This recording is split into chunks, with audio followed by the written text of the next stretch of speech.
What if the song that defines your legacy is also the one that breaks your heart? For Barry Gibb, the last surviving Bee Gee, music isn't just about fame or records. It's a constant reminder of love, loss, and the voices he can never hear again. Today we're diving into the one song Barry Gibb still can't perform without tears, and the heartbreaking story behind it. Barry Gibb is more than a music legend. He's a survivor. The Bee Gees ruled the charts for decades, with hits like Stayin Alive, How Deep Is Your Love, and Night Fever. Their harmonies defined a generation, their falsettos became iconic, and their songwriting shaped pop music for over 40 years. But behind the glitter of disco and fame, the Bee Gees were first and foremost a family, three brothers who built a musical empire together. For Barry, being the last Bee Gee has never been a badge of honor. It's been a weight he carries every day. Born in 1946, Barry was the oldest brother, the natural leader, the one who always looked out for Robin and Maurice. When they were children in Manchester and later Australia, they weren't just bandmates, they were inseparable. They wrote songs as teenagers, harmonizing for hours in their bedrooms, dreaming of one day taking their music to the world. By the late 1960s, those dreams had come true. The Bee Gees were topping charts across the globe, but with success came relentless pressure, public scrutiny, and moments of tension. Still, through every fight and every comeback, Barry remained the steady force that kept the band together. Now, standing alone, Barry has admitted that fame feels hollow without the brothers who made it possible. He once said in an interview, "I see their faces when I close my eyes. I hear their voices when I sing. It's like they're still here with me, just out of reach." Every award, every standing ovation reminds him of what's missing. To Barry, the Bee Gees were never just about music. They were about brotherhood, loyalty, and love. And when that love is gone, every song becomes both a tribute and a reminder of loss. Among all the Bee Gees' timeless hits, there's one song that Barry Gibb admits cuts deeper than any other: Immortality. When the Bee Gees wrote it in 1997 for Celine Dion, they were at a point in their careers where they had nothing left to prove. They had weathered the backlash of the disco era, reinvented themselves as master songwriters, and stood as one of the most successful bands of all time. Writing Immortality wasn't about chasing fame or topping charts. It was about creating something timeless, something that could outlive them. The song's message was about endurance, about leaving behind a legacy that continues even after we're gone. When Barry, Robin, and Maurice recorded the haunting background harmonies, they had no idea how prophetic those lyrics would become. When Maurice died unexpectedly in 2003, the song took on a whole new meaning for Barry. Every line, "So this is who I am, and this is all I know," suddenly felt like a confession. Performing Immortality was no longer just about music. It was about holding on to the voices of the people he loved most in the world. By the time Robin passed in 2012, Barry's connection to the song became almost unbearable. During live shows, audiences often notice a change in him when he performs it. His voice softens, his eyes close, and it's as if he's singing directly to his brothers, keeping them alive through every note. The line, "We don't say goodbye," is no longer just a lyric, it's a vow. Fans who have seen Barry perform this song solo describe the atmosphere as haunting and electric. It's as though the spirits of Robin and Maurice are still on stage with him, harmonizing one last time. Barry has even admitted in interviews that when he sings Immortality, he can hear their voices, clear as day, layered over his own. For Barry, Immortality isn't just a song, it's a lifeline to the past, a bittersweet reminder that while fame fades, love and pain lasts forever. But Immortality isn't the only song that breaks Barry. His grief for Andy, the youngest Gibb, cuts even deeper. Andy Gibb was never an official member of the Bee Gees, but he was every bit a Gibb brother, talented, charismatic, and destined for the spotlight. Barry, being the eldest, took Andy under his wing, writing and producing his biggest hits, including Shadow Dancing, I Just Wanna Be Your Everything, and An Everlasting Love. By 1978, Andy was a superstar, topping charts around the world and becoming a heartthrob with his boyish charm and angelic voice. But behind the smiles and the magazine covers, Andy was crumbling. Fame had come too fast, too young, and too heavy. At just 21, he had 3 back-to-back #1 hits, but the pressure to live up to the Bee Gees' name and his own skyrocketing success was immense. He struggled with anxiety, feelings of inadequacy, and a fear that he could never truly match the success of his older brothers. To cope, Andy turned to substances. He battled addiction quietly, hiding it behind interviews and photo shoots. Barry tried to intervene many times, acting as both mentor and father figure, but the lines between family and management blurred. Barry later admitted that their relationship became strained, not from anger, but from the frustration of watching someone you love slowly slip away. By the mid-1980s, Andy's career had stalled. He had been dropped from record labels, his voice weakened by years of emotional and physical strain. He attempted to recover, even entering rehab, and promising his family he would get better. But his body had taken too much damage. On March 10, 1988, just 5 days after his 30th birthday, Andy Gibb passed away from myocarditis, an inflammation of the heart likely caused by years of substance abuse. Barry was shattered. He delivered a tearful tribute at Andy's funeral and later confessed in interviews, "Losing Andy was the hardest because it was preventable.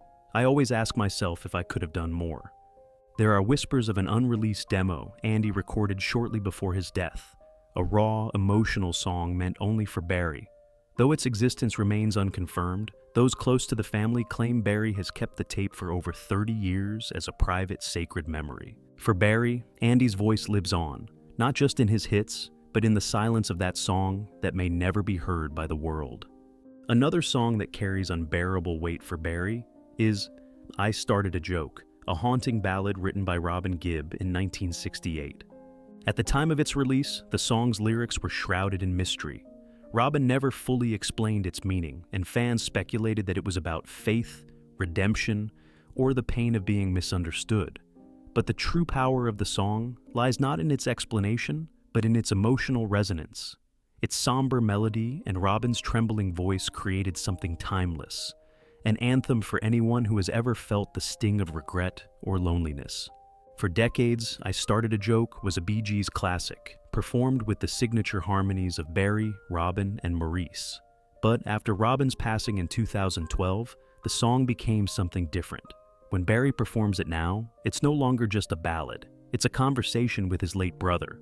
Audiences who've seen Barry sing I Started a Joke live describe the moment as almost unbearable to watch.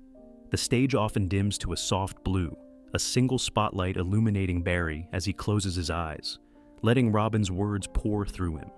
There are moments when his voice catches, and his hands tremble slightly on the guitar strings, as if the weight of the lyrics is simply too much to carry.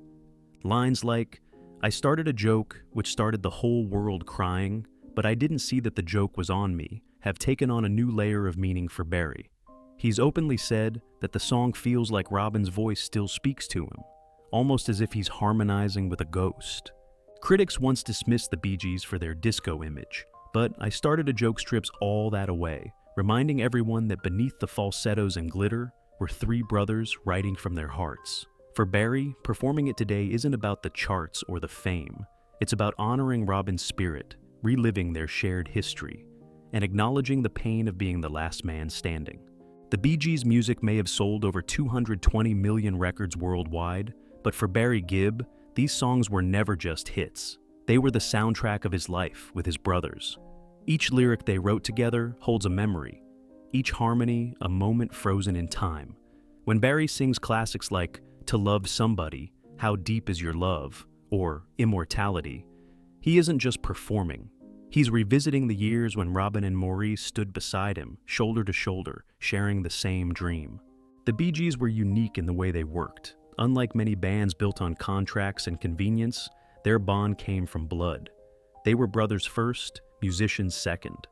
Their songwriting process was a reflection of their relationship, fiercely collaborative but deeply personal. Barry would often bring a melody, Robin would craft an emotional lyric, and Maurice would create the musical glue that held everything together. Together, they wrote over 1,000 songs, many of which have become standards covered by artists like Dolly Parton, Barbra Streisand, and even Elvis Presley. Barry has often said that the Bee Gees' success was a double-edged sword. Fame gave them everything, awards, recognition, wealth, but it also magnified their struggles.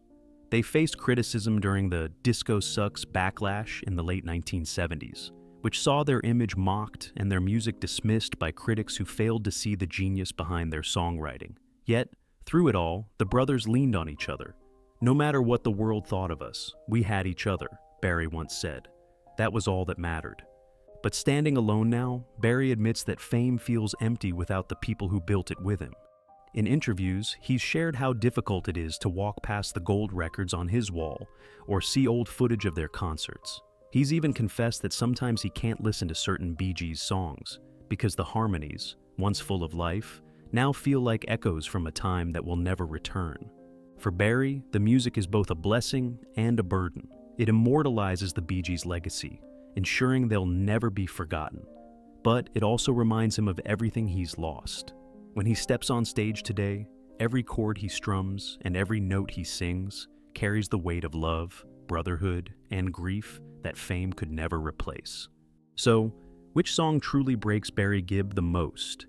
Fans often point to Immortality, while others believe I Started a Joke carries the deepest scars. But for Barry, it isn't just about one song.